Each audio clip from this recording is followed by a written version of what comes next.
যেই নারীবাদীরা আমেরিকাকে আইডল মনে করে তারা জানে না হয়তো যে এপস্টিন ফাইলের মতো একটা ঘটনা আমেরিকাতেই হয়। যারা ইসলামের বিরুদ্ধে তাদের অ্যালার্জি আছে তারা বলতে চায় যে বাংলাদেশ নাকি আফগানিস্তান বা ইরান এরকম হয়ে যাইতেছে। আপনারা যাই করেন, আপনি জানেন যে আফগানিস্তানে না আফগানিস্তান অথবা ইরানের নারীদের মোলেস্ট করা মানে মৃত্যুদণ্ডর সমান। মানে যার তার শাস্তিও মৃত্যুদণ্ড, কিন্তু সেই জায়গাতে আমেরিকাতে তার শাস্তি কিন্তু অনেক কম। আচ্ছা, আপনারা জানেন যে এপস্টিন ফাইল যে রিলিজ হয়েছে এটার মূল কারণগুলো আমি আপনাদেরকে বলি।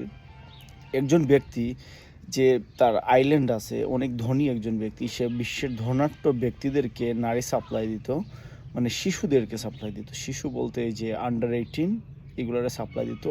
এইখানে আমরা এই যে বামেরা আছে না, যাদেরকে আব্বা মনে করে, বামেরা যাদেরকে আব্বা মনে করে, যেমন ওই যে আমেরিকা, ওই আমেরিকার বড় বড় নেতা বা বিশ্ব বড় বড় নেতা যেগুলো ওই যে নারীবাদী আছে না, ওরাই যাইতো এইখানে ওই শিশুদেরকে মলেস্ট করতো। তো ওই ফাইলসটা যখন রিলিজ হয়েছে তখন আর বামেরা কিছু বলতে চায় না।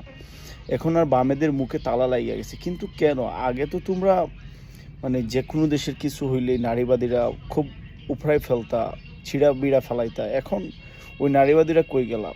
অবশ্যই অবশ্যই আমি মনে করি বিশ্বের সব থেকে সেফেস্ট যদি কোনো মানে ধর্ম থেকে থাকে সেটা হলো ইসলাম। কারণ আপনি দেখেন আরবের কোনো দেশে এরকম নারী কেলেঙ্কারির কোনো কেস আপনি পাইবেন না।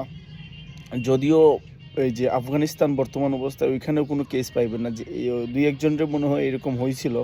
তো তারা আসার পরে শাসনে কী দিছে, ওই যে ট্রেনের মধ্যে লটকায় রাখছিল 4 জন, কিছুদিন আগে দেখলেন না? ওইটা নিয়ে প্রতিবাদ করছে আবার কে, মানবাধিকার সংস্থাগুলো, যে ট্রেনে কেন লটকাইছিল। কিন্তু আজ পর্যন্ত ওইরকম আর কোনো ঘটনা ঘটে নাই। আর ওই যে আমেরিকা নারীবাদী, তারা বিশ্বের সবচেয়ে বড় পর্ন ওয়েবসাইটের তাদের মানে হর্তাকর্তা হইল আমেরিকান, বা এই ইন্ডাস্ট্রিটা চালাইয়ে রাখছে আমেরিকানরা।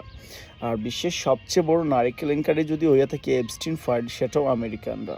তো আপনারা এখন বুঝেন, আমরা যাদেরকে মনে করি বা আমাদের নারীবাদীরা যাদেরকে মনে করে যে তারাই হইলো আইডল, যে নারীদেরকে সম্মান দেওয়ার ক্ষেত্রে, তাদের অবস্থা যদি এরকম হয়, আলহামদুলিল্লাহ, আমি মুসলিম, আমার কোনো আরব কান্ট্রিতে, আমার কোনো মুসলিম দেশে এরকম ঘটনা হইলে তার ফাঁসি হয়ে যায়, আর তার সাজা অন্ততপক্ষে অনেক কঠিন একটা সাজা হয়। সেক্ষেত্রে আমি মনে করি এই বামদের আপনারা কেউ বিশ্বাস করবেন না, তাদের নারীবাদী যে বক্তব্য আছে না, ওইটা মানে কি বলবো, আপনি ওইগুলারে আপনি জাজ করতে পারবেন না। ওরা তাদের বাসায় তারাই ভালো, কিন্তু তারা চায় নারীরা বাইরে বাইরে হোক, তারা এরকম কাজ করুক, মানে খারাপ কাজ করুক, তারা এগুলাই চায়। তো আপনারা কি চান?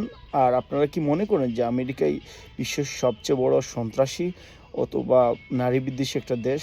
একটু জানাইবেন।